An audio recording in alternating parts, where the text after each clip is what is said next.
And joining us now is Wiley Stecklow, a New York-based lawyer who was in Ferguson last week observing, and in the past he has represented people who were arrested during the Occupy Wall Street protests. Mr. Stecklow, thank you for being with us, sir. Thanks so much for having me. What did you see last week in Ferguson?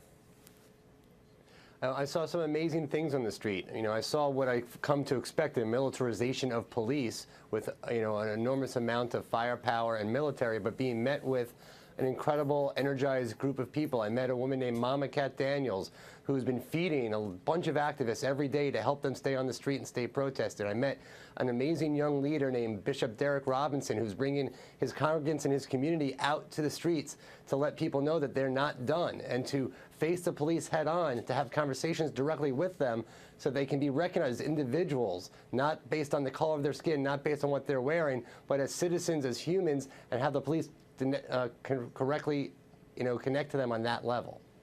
Sir, what is it that attracts lawyers to go to these places of crisis and offer their services pro bono? I'm not sure I can quite figure out yet if you're pro-people or anti-police.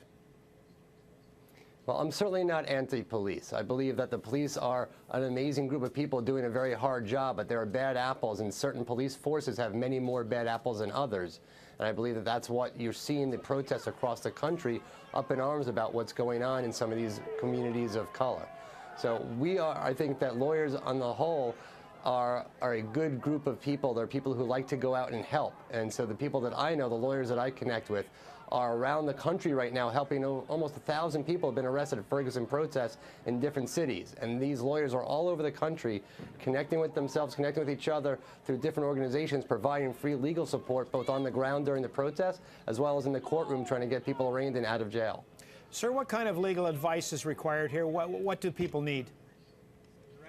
I think there's a distinction to be made there. When you're on the street, if you're wearing a green hat as an NLG legal observer, you're not providing legal advice. You're not acting as liaison between the officers and the protesters. However, once you get into the courtroom and you're going to be providing pro bono assistance in the courtroom, that's when you're going to be providing some good arraignment advice, helping people get back out of the jail, get back onto the streets, helping them stay out of trouble, helping them understand the distinctions between the different crimes that they can be charged with, and to make sure that they're being charged with the more appropriate lower crime of civil disobedience type of crimes or allegations or violations when they're participating in expressive speech activity like the individuals around the country right now.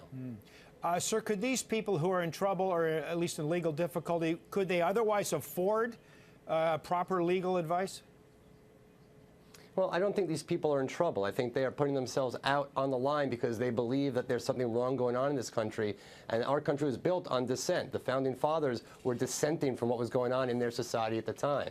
So these individuals are not in trouble as much as they are helping create change in the world that we're living in, the society we're living in. And when they put themselves at risk and they're putting their bodies out there and they're spending their time and their energy, I think it's only appropriate that they don't have to spend their money on lawyers to help them resolve these situations, which are basically civil disobedience arrests. These are arrests that should not be overcharged. They should not be over-fined or over-penalized. They are things that in the past, in different times in this country, people have had to exercise these civil disobedience type of acts in order to make change. And I think that's what you're seeing back on the streets today. So, no, I don't think it's appropriate to find out whether these people can afford lawyers on their own. They don't need to. They're spending their time and their efforts to make change, and we're happy to help them not have to go out of pocket for legal fees.